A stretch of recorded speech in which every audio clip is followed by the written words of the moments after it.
L'inconnu, l'inédit, l'inaccessible.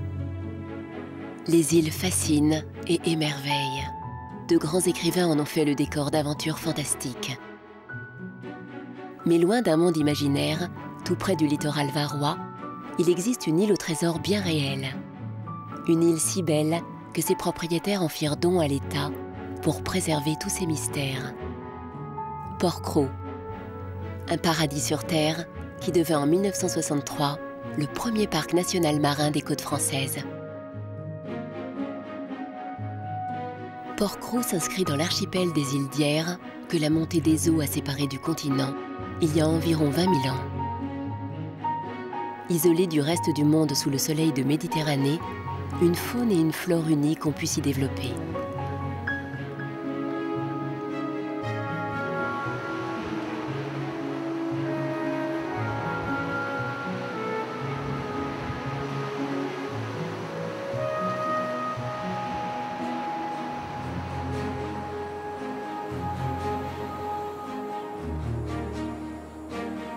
Les paysages terrestres et les espaces immergés de l'île sont aujourd'hui intégralement protégés et le parc national de Porquerolles représente un modèle de gestion environnementale à l'échelle mondiale.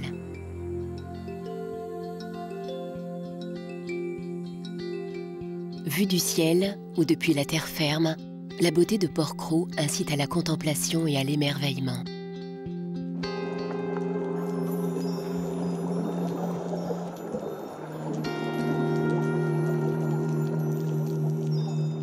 Mais il faut franchir la surface de la mer pour vivre l'irréel. Sous l'eau, l'infinie variété des formes, des couleurs et des mouvements est une invitation dans le monde de l'étrange.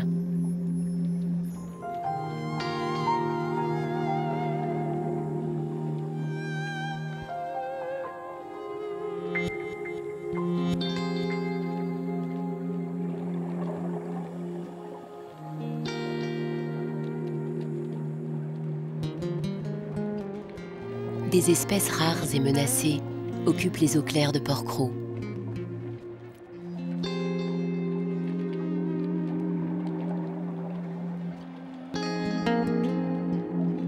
Loin de la pollution continentale, dans les massifs rocheux ou au milieu des algues, elles trouvent une nourriture abondante et des cachettes à profusion. Autant de conditions qui favorisent leur reproduction.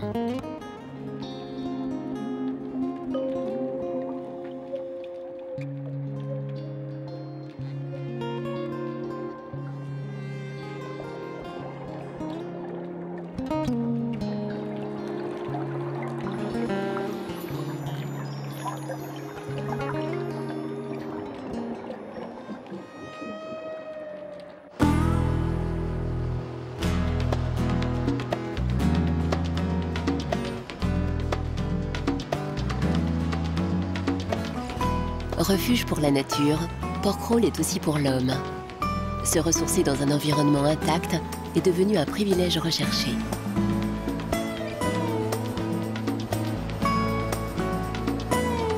Aujourd'hui, les îles d'Hyères sont au cœur de l'activité touristique du Var, qui est le département français le plus visité.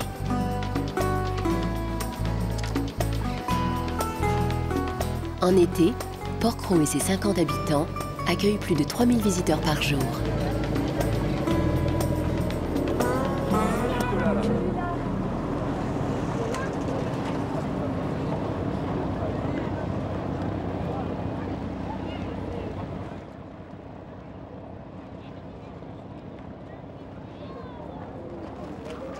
Pour les agents du parc, la difficulté réside dans le maintien d'un équilibre entre les besoins de la population locale, les attentes de ces nombreux touristes et les exigences propres à la conservation de la nature. Ils sont une vingtaine d'employés permanents à relever le défi.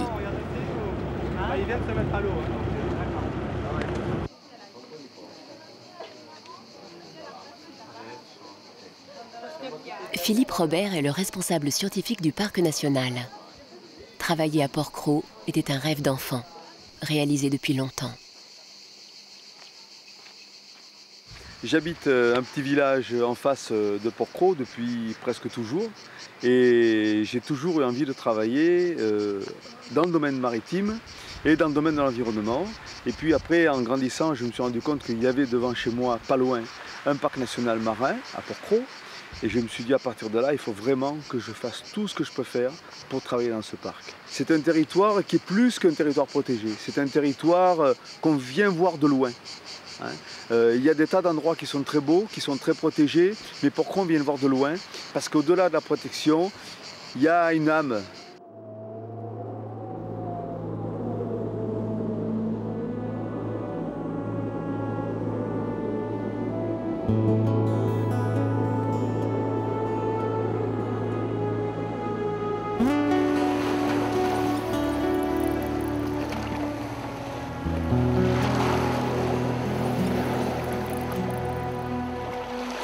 L'âme de Porquerolles.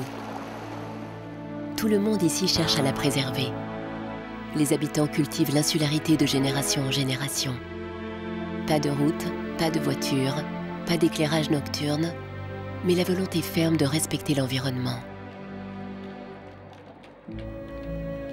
Dans ce jardin d'Éden, la nature impose son rythme et ses symboles touchent le cœur des gens.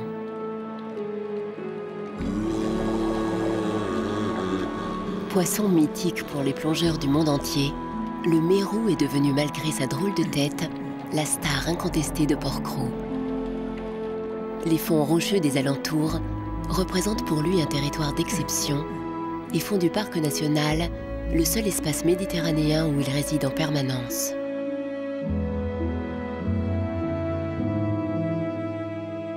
Au sud de l'archipel, l'îlot de la Gabinière est l'ultime pointe rocheuse avant la Grande Bleue. Posé sur des abîmes aux flancs abrupts, c'est un site de prédilection pour observer les mérous et pour les étudier. En adéquation avec la mission scientifique du parc national, Philippe Robert a initié le GEM, au groupe d'études du mérou, pour estimer l'évolution de cette espèce emblématique. On va se mettre là, à l'eau, ici, là, au milieu, là, comme ça.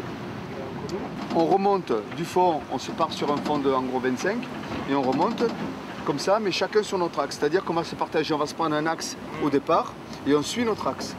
Et on est en gros à 7-8 mètres l'un de l'autre. Ça va? Donc on a un champ de vision de 5 mètres d'un côté, 5 mètres de l'autre. Et si vraiment il y a beaucoup de courant... Tous les 3 ans, les passionnés du GEM se rassemblent pour recenser les mérous. Plongeurs et apnéistes confirmés consacrent leur temps bénévolement à ces recherches qui donnent des précieux indices sur la situation du milieu sous-marin. D'accord. Ça va? Si jamais il y a un souci quelconque, 3 coups de sifflet, on arrête, on remonte. L'intérêt de cette opération, c'est que ça permet aux gestionnaires, le parc national en l'occurrence, de savoir comment évolue la population des mérous de façon progressive ou régressive. Et sachant que le mérou est un très bon indicateur biologique, puisqu'il est en bout de chaîne alimentaire, ça nous permet d'avoir une image en temps réel tous les 3 ans de l'état de l'écosystème où se développent les mérous, c'est-à-dire le milieu du coralligène ou les roches à éboulis.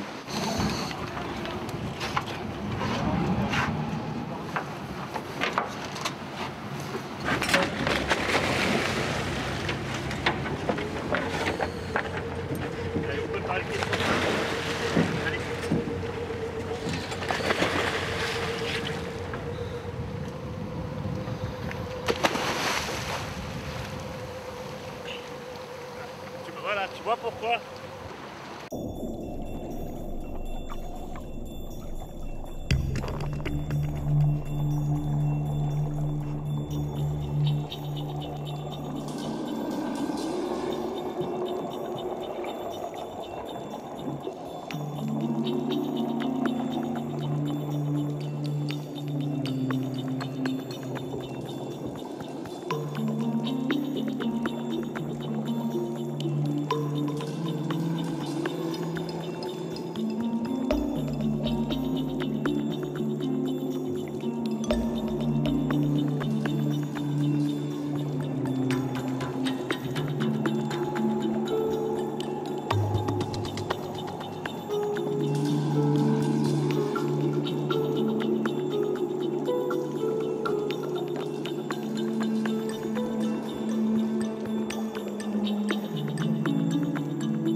sont identifiables grâce aux marques claires spécifiques qui dessinent le contour de leurs yeux.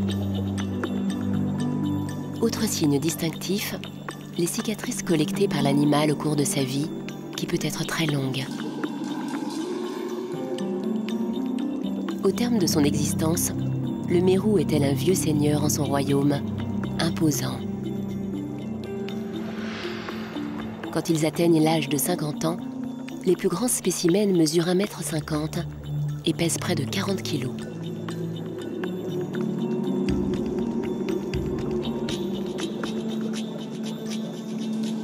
Ce sont des animaux curieux, dont les grands yeux observent sans cesse les intrus.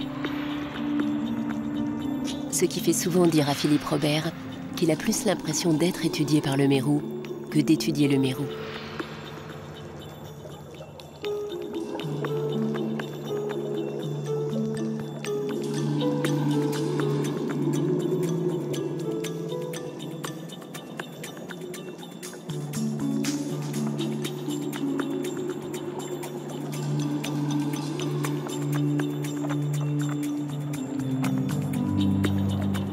La danse de ces mérous serait-elle une parade nuptiale?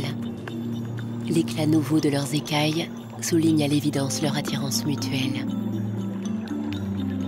Mais ce troisième adulte n'a pas l'air favorable à leur idylle. Il s'invite dans les jeux amoureux, nageoires dorsales dressées et teintes modifiées en signe de colère. Car le mérou est doué de ce pouvoir étrange, il change de couleur au gré de ses humeurs. Une bizarrerie de plus pour cette espèce unique qui est hermaphrodite.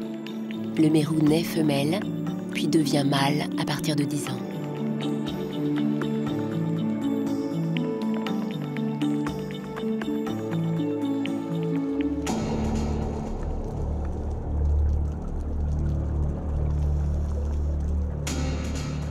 Longtemps pêchés avant d'être en mesure de se reproduire, les mérous ont peu à peu disparu. Seules des interdictions de pêche ont pu permettre de les préserver. À Port-Cros, les mérous sont de plus en plus nombreux, mais la menace persiste. Car dans ces eaux fréquentées, l'équilibre du milieu reste fragile. Sans en être conscient, ces plongeurs menacent l'écosystème. Philippe Robert doit intervenir. La moitié de tes plongeurs, ils sont accrochés au fond. Les genoux, les mains, les palmes, il a fallu leur dire presque à tous, pas de contact. Et je leur ai dit, vous êtes 40 000 par an. Ce qui s'est passé en fait, c'est simple, c'est qu'il y a beaucoup de plongeurs et il y a aussi beaucoup de courants. Et à partir du moment où il y a du courant, les plongeurs veulent lutter contre le courant pour être récupérés à l'endroit qui était prévu. Et du coup, ils s'agrippent aux rochers et ils ont des contacts importants avec le sol et avec le milieu. Ciao!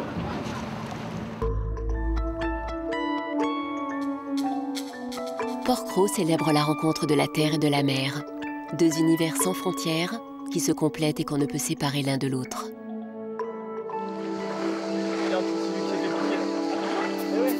En toute logique, le parc national a donc développé un sentier sous-marin, le tout premier du genre en France.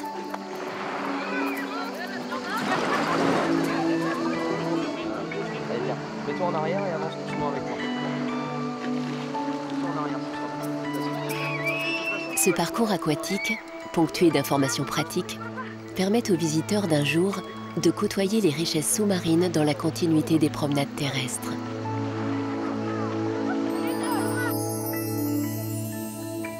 Pour les gardes du parc, c'est un outil de sensibilisation unique. Pour les plongeurs en herbe, un fabuleux circuit d'exploration.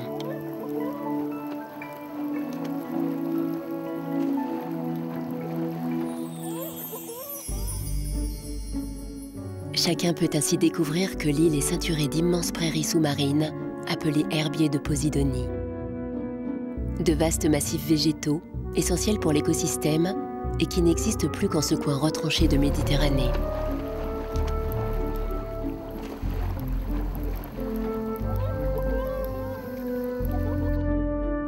La Posidonie n'est pas une algue fixée au sol par de petits crampons, mais une plante adaptée à la vie sous-marine, avec ses fleurs, ses fruits et ses racines. Dans l'environnement sous-marin de Porquerolles, elle compose une immense oasis qui offre abri et nourriture à une multitude d'espèces. Une faune variée a trouvé refuge au cœur de ces ondulations où la richesse en oxygène est d'une ampleur inégalée.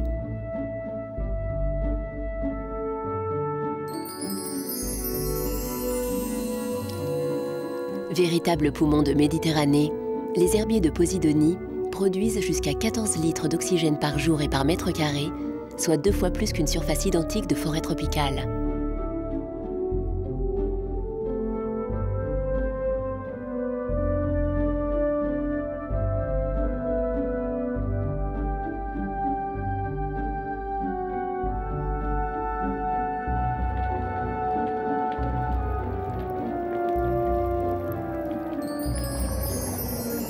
Dans la mosaïque des paysages aquatiques de Porquerolles, les roches de surface exposées à la lumière solaire forment un nouvel habitat.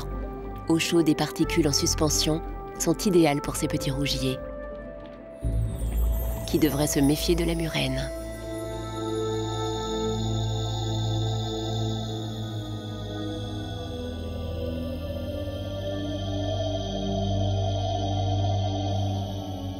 Autre univers, celui des profondeurs et de l'obscurité. Un monde refuge pour ceux qui préfèrent voir plutôt que d'être vus.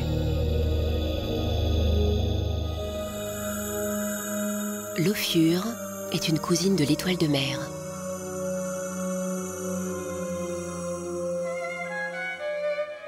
Quant à ce curieux mollusque, dénommé Cratena peregrina, c'est un proche parent des escargots et des limaces terrestres.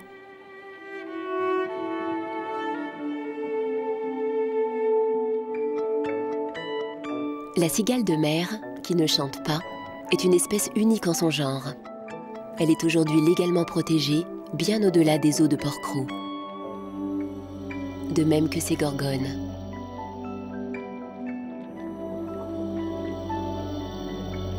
Formée par l'assemblage de milliards d'animaux minuscules appelés polypes, une gorgone n'est ni algue ni plante, mais bel et bien corail.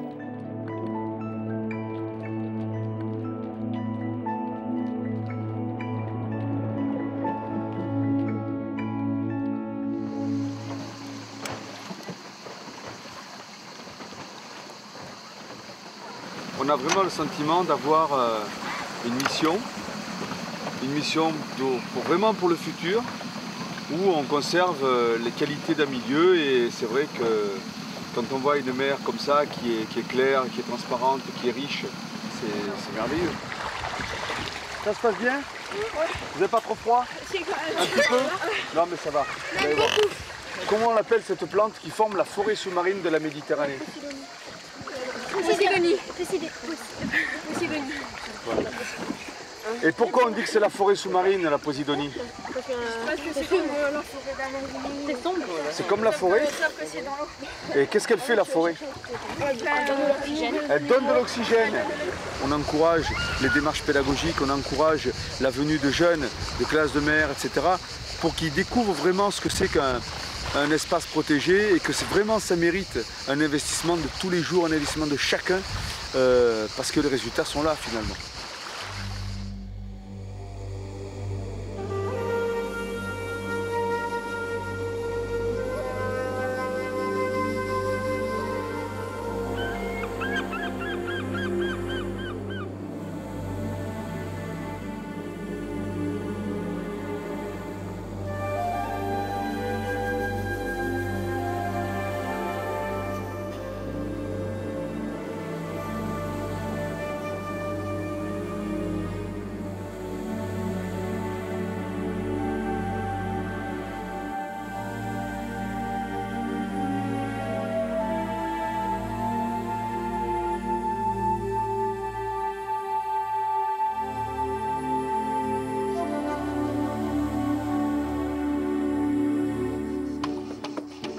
Porquerolles est une terre grandeur nature, sculptée par les vagues et le vent.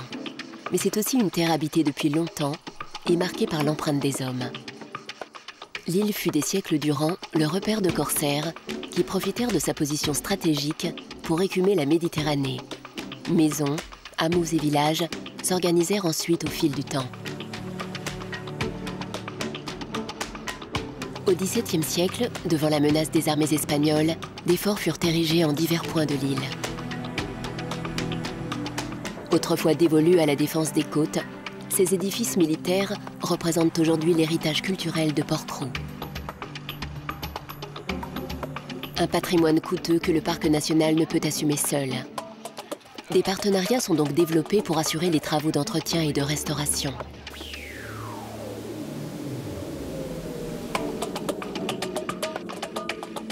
Le fort de Portman a ainsi été confié à Yann Arthus Bertrand, célèbre dans le monde entier pour ses vues aériennes de la planète. Le photographe assume des travaux de titan pour garantir la transmission de ces vieux murs chargés d'histoire aux générations futures. C'est un endroit que j'aime. Tu sais, on ne peut pas toujours expliquer pourquoi on aime. Ici, ça correspond à beaucoup de choses, quoi. Ça correspond de restaurer un fort en essayant de faire le maximum de choses avec les énergies renouvelables. C'est vivre dans un endroit protégé, c'est vivre dans un endroit qui ne m'appartient pas, qui appartient à l'État, donc qui sera rendu après aux autres. L'idée me plaît assez. Port-Cros, c'est peut-être quand je joue au boule avec les gens que j'aime sur le port. Parce que c'est le plus bel endroit du monde. Si t'es pas avec les gens que tu aimes, c'est pas un bon endroit. Et ce qui est important, c'est les gens qui sont là. Voilà. Là, t'es parti en Maurice. Tu as gagné, Jean-Marc. Oh putain, elle était belle en plus. Ouais, j'aurais jeté l'autre. J'aurais repris l'autre. Ah ouais. C'est ton angle de ça. Regarde.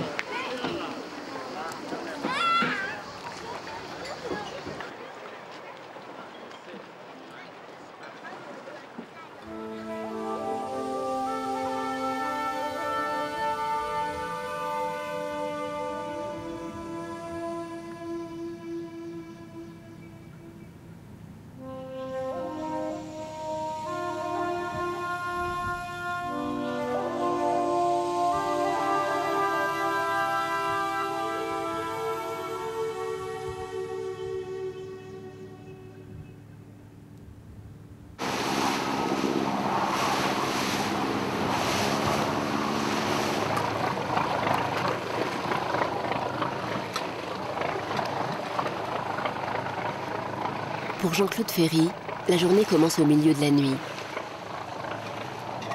C'est le dernier habitant de Port-Cros à pratiquer la pêche professionnellement. Comme quelques rares privilégiés venant du continent, il est autorisé par les gardes du parc à poser ses filets de nuit pour capturer rougets, rascasses et autres langoustes.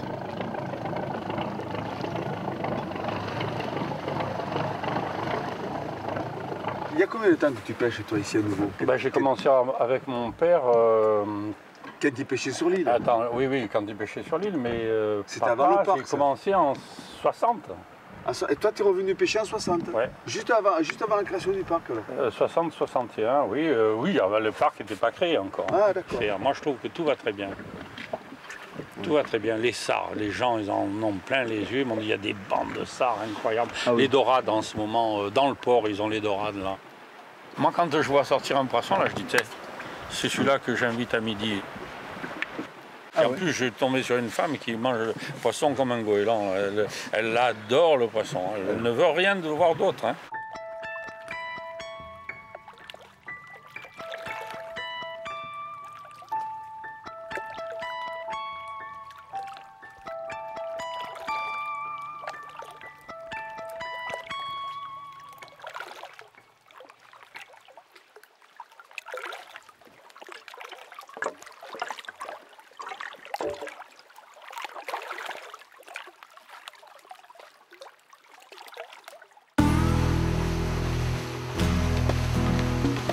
Dans le cadre de leur mission de surveillance, Philippe Robert et les agents du parc vérifient systématiquement l'application des règlements en matière de pêche. Les espèces prélevées, la taille des filets ou celle des poissons, leur nombre, tout est contrôlé et fait l'objet d'une charte très précise, reconduite chaque année entre le parc et les pêcheurs. C'est possible. On connaît les contraintes. On sait déjà dit pour un taille de 16. C'est rare, hein, moi c'est le premier que je vois sorti dans les filets. On en prend de temps en temps. Cette fois-ci, aucune infraction constatée, mais un beau congre à immortaliser.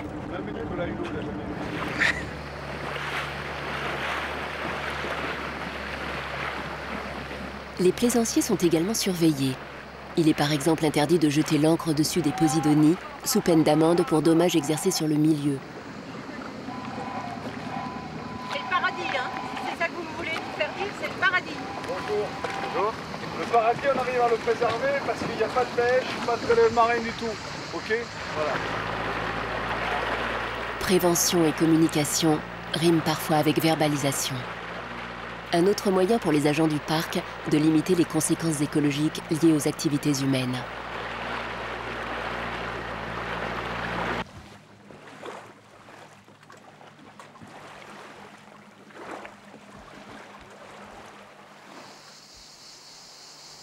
À terre, les menaces qui pèsent sur la nature diffèrent, mais la vigilance des gardes est similaire.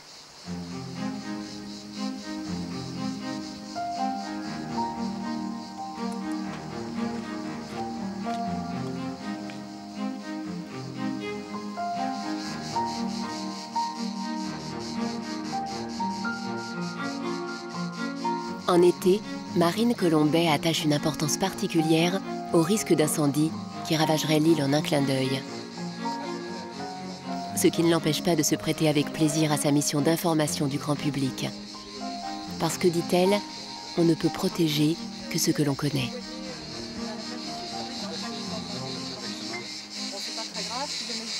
Elle doit pouvoir répondre aux questions les plus insolites. Aujourd'hui, par exemple, les brûlures de méduses. Et en cas de brûlure, justement? Alors en cas de brûlure, il faut mettre, a priori, il faut mettre un corps chaud parce que c'est un venin qui est détruit par la chaleur. Donc un galet, du sable chaud. Marine est garde depuis 6 ans. Une profession parfois aussi synonyme d'isolement. Effectivement, je me sens seule parfois sur cette île, mais c'est aussi ce qui fait le charme de l'endroit. Parce que les moments de solitude aussi, ça compte dans la vie et c'est aussi important.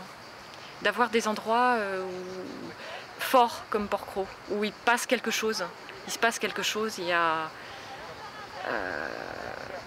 des moments de sérénité aussi, dans ces moments de solitude. Et c'est aussi ça que je viens chercher.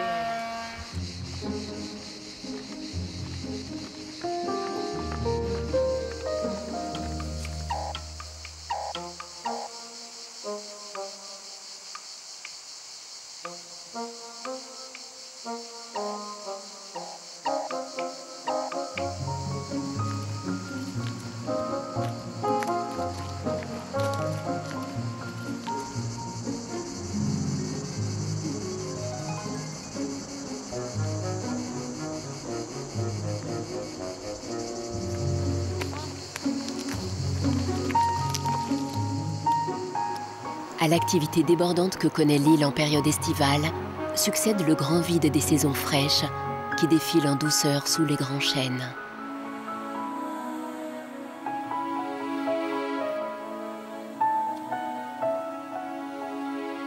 Avec l'automne, reviennent les nuages et les pluies abondantes.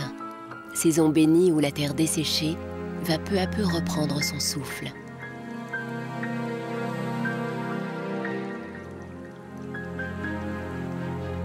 En hiver, la nature gorgée d'eau révèle d'étranges formes de vie. Pour Marine Colombet, c'est l'heure de nouveaux inventaires, l'heure de garder les yeux ouverts.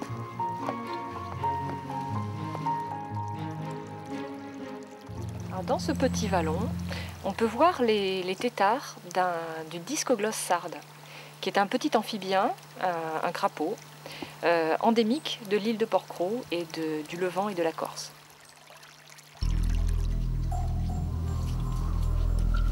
À Port-Cros, les initiés le savent, c'est dans le temps que se révèle la richesse du milieu.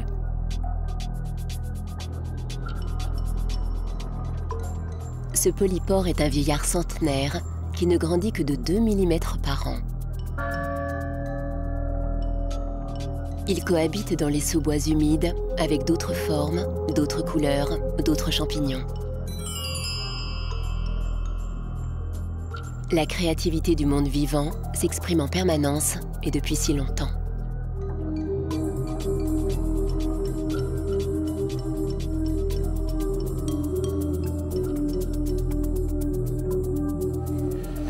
ce sont des myxomycètes.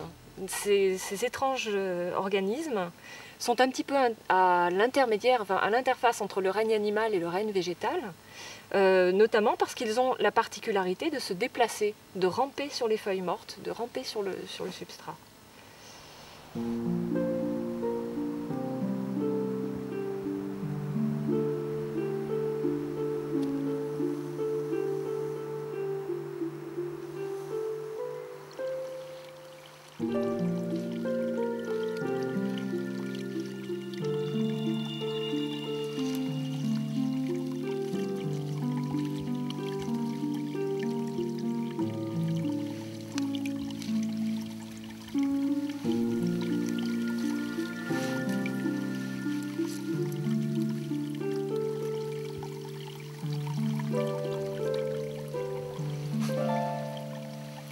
Alors, ces petites plantes sont des isoètes.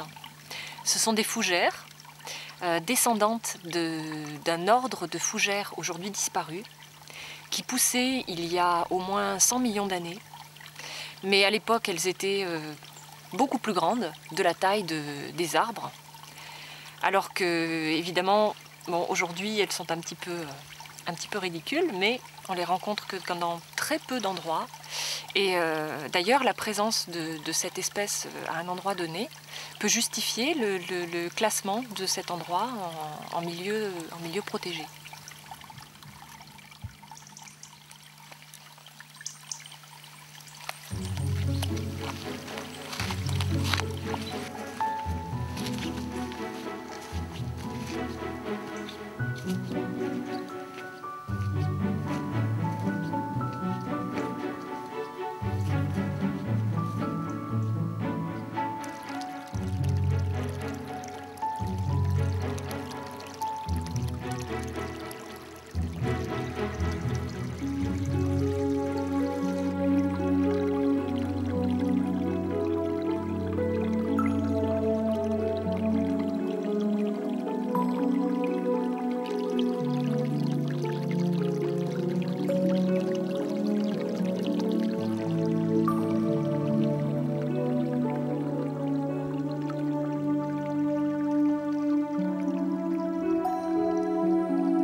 Un décor mouvant, des costumes ou des masques édifiants et des scènes étranges. Les splendeurs hypnotiques de la vie sous-marine semblent raconter une histoire, une pièce ancestrale ou un rêve peut-être. Comme dans une fiction, tout semble à sa place, mais la réalité possède une face cachée.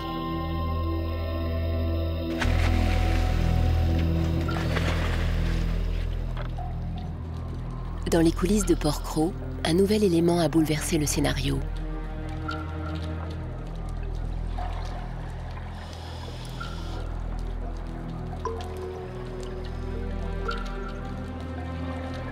Une fois par an, Philippe Robert organise une mission de contrôle pour débusquer la menace au cœur des 1300 hectares sous-marins du parc.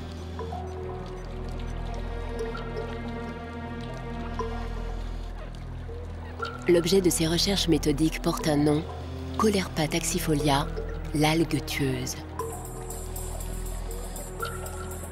Originaire d'Australie, la caulerpe est apparue en Méditerranée dans les années 90, suite à une erreur humaine aux conséquences écologiques catastrophiques. L'algue tueuse s'est échappée de l'aquarium de Monaco par les eaux de vidange et a trouvé refuge autour du vieux rocher dans un environnement idéal. Sans prédateur naturel, l'algue est devenue invasive. Depuis, la colherpe poursuit sa colonisation, 1 cm par jour. Elle progresse inexorablement, délogeant au passage les espèces végétales ou animales naturellement présentes. Ni la pêche ni la pollution ne l'affaiblissent. À l'échelle de la Méditerranée, la lutte est déjà perdue. Mais dans les eaux de Porquerolles, une poignée d'irréductibles résiste encore à l'invasion.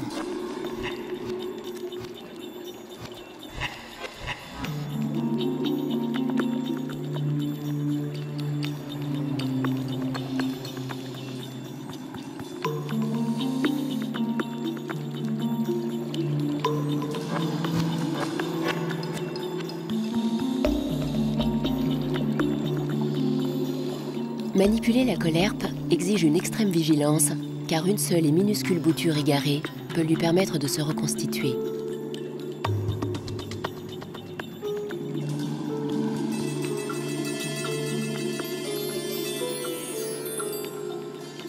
Quand la colherpe occupe une trop grande surface, les découpes manuelles ne suffisent plus. Un tapis enduit de sulfate de cuivre est alors déroulé sur les algues, les détruisant en quelques heures.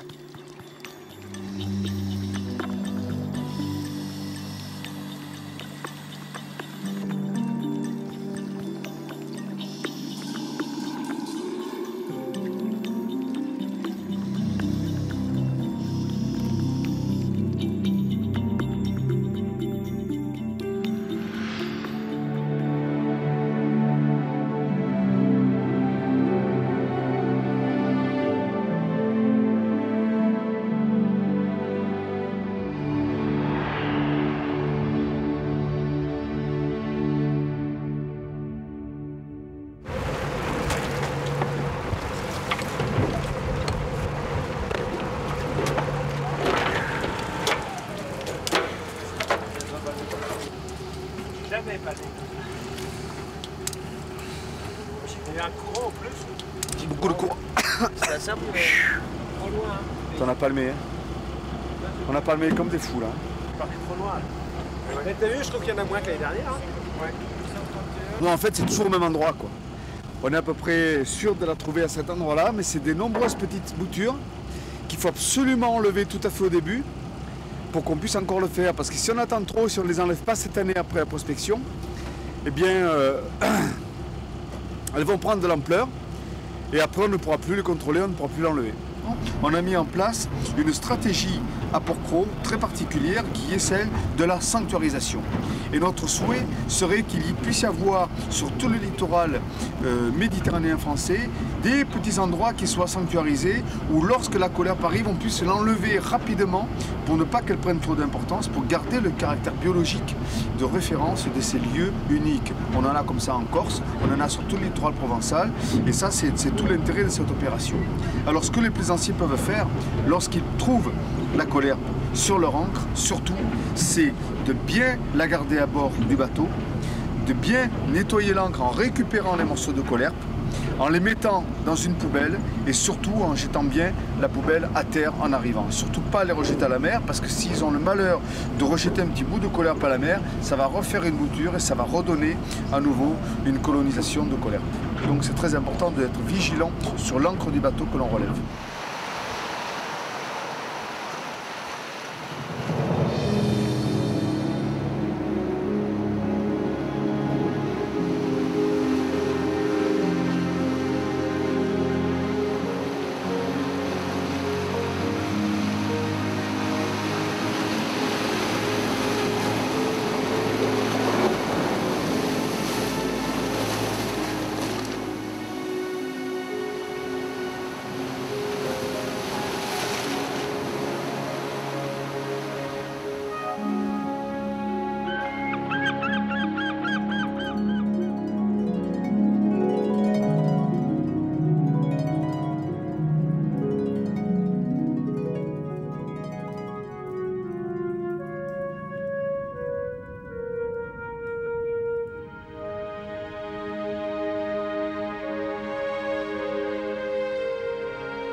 Dans son isolement, Porquerolles est un sanctuaire pour de nombreuses espèces, sur terre, sous l'eau et dans le ciel.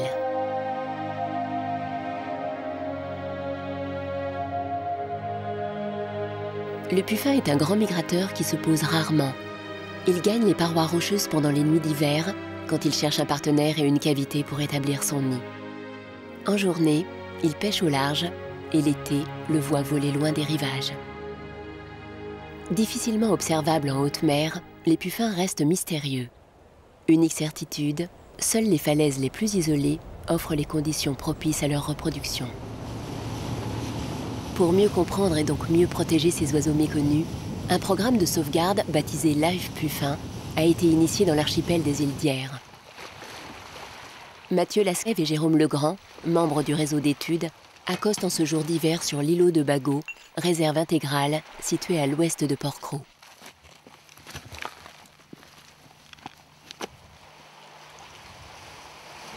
Deux espèces font escale sur ce roc isolé, le puffin cendré et le puffin yalcoin.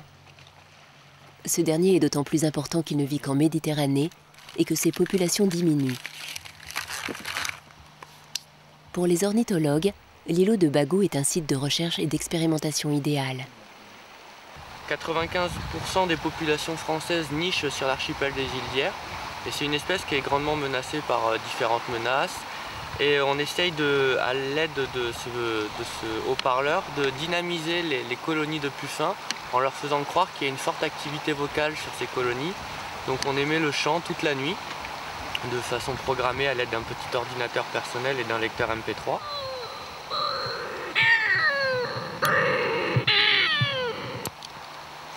On espère attirer donc ces puffins yalcoins sur la colonie qui est à côté de nous. Donc soit pour qu'ils viennent nicher dans des terriers naturels, soit qu'ils viennent nicher dans des terriers artificiels qu'on leur a fabriqués et qu'on a installés il y a quelques mois sur la colonie.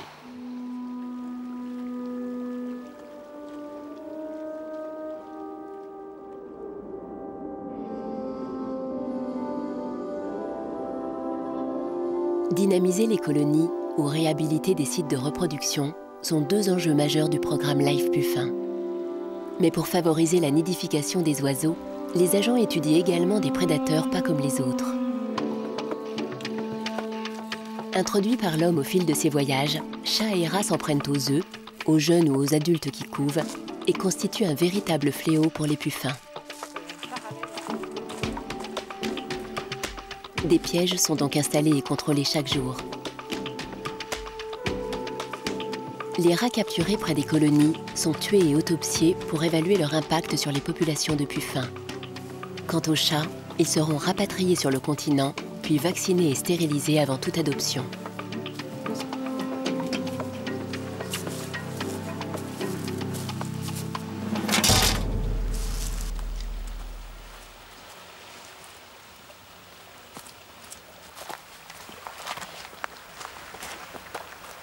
Donc je vais descendre vérifier les 12 pièges et je te rejoins. Ok, à tout de suite. Alors, chaque matin, on effectue un contrôle de l'ensemble des pièges à chats et à rats qui sont posés sur l'île. Par exemple, sur ce site-là, il y a 26 pièges à rats et 2 pièges à chats. Financé par l'Union européenne, le programme Life Puffin est géré par la Ligue pour la protection des oiseaux, qui intervient sur le terrain avec le CNRS et le Parc national de Porquerolles. Une synergie significative. Là où des hommes ont pu détruire par mégarde, d'autres travaillent ensemble pour préserver des espaces et des espèces sensibles. En 2 ans, les résultats ont dépassé les espérances. Une nette augmentation du nombre de poussins de puffins a été constatée. Et s'il est impossible pour les chercheurs d'éradiquer l'ensemble des rats, il est au moins possible de les cantonner loin des colonies. C'est une femelle.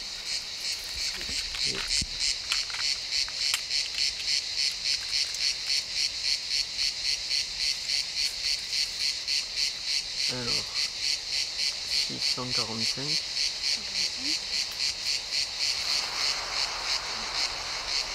C'est une femelle.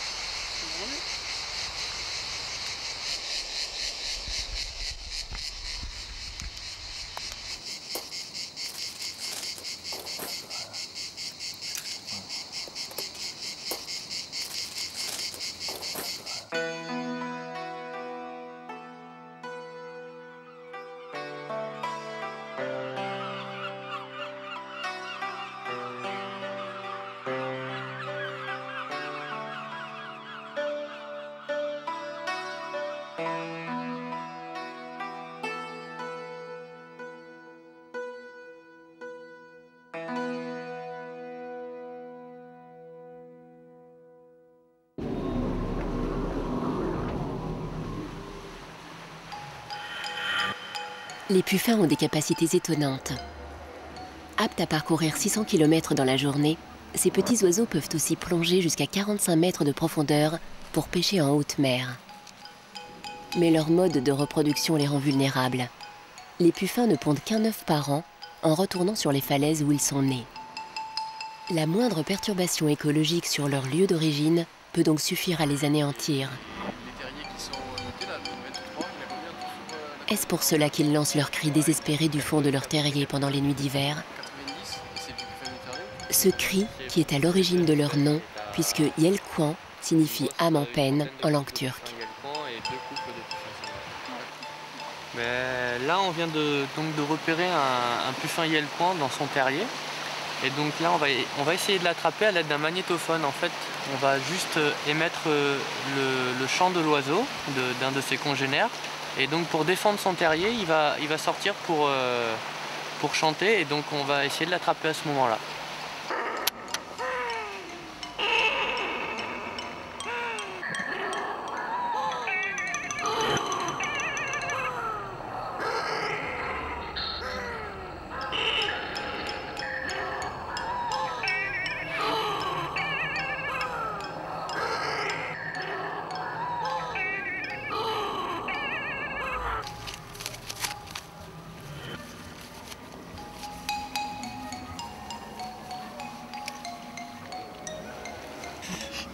Alors, c'est FT 677.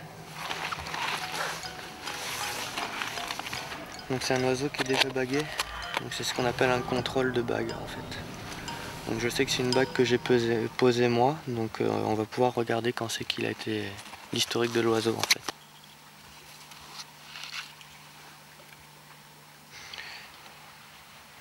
Ben, 49,00.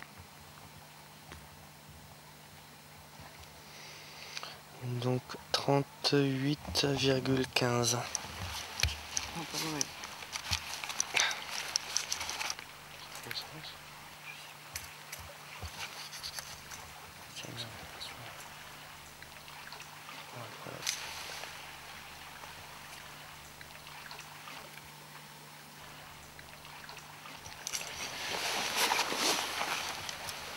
Un oiseau qui fait 395 grammes.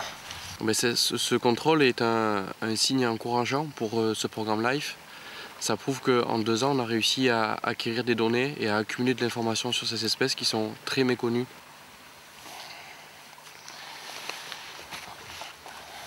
On ne peut protéger que ce que l'on connaît. À Porquerolles, ces quelques mots résonnent comme une devise. Grâce aux actions mises en place dans le parc national, le puffin Yelkouan sera peut-être un jour compris et définitivement sauvé. Rien n'est gagné, mais les efforts ne sont pas ménagés pour que l'oiseau poursuive sa destinée, entre ciel et mer.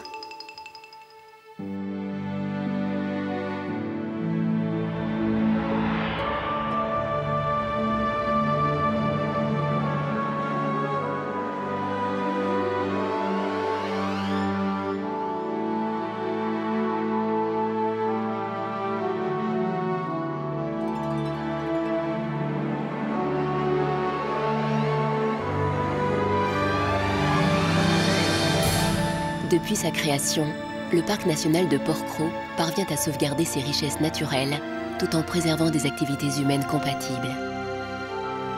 L'île mystérieuse, l'île au trésor, quel grand rêveur aurait pu inventer une si belle histoire ?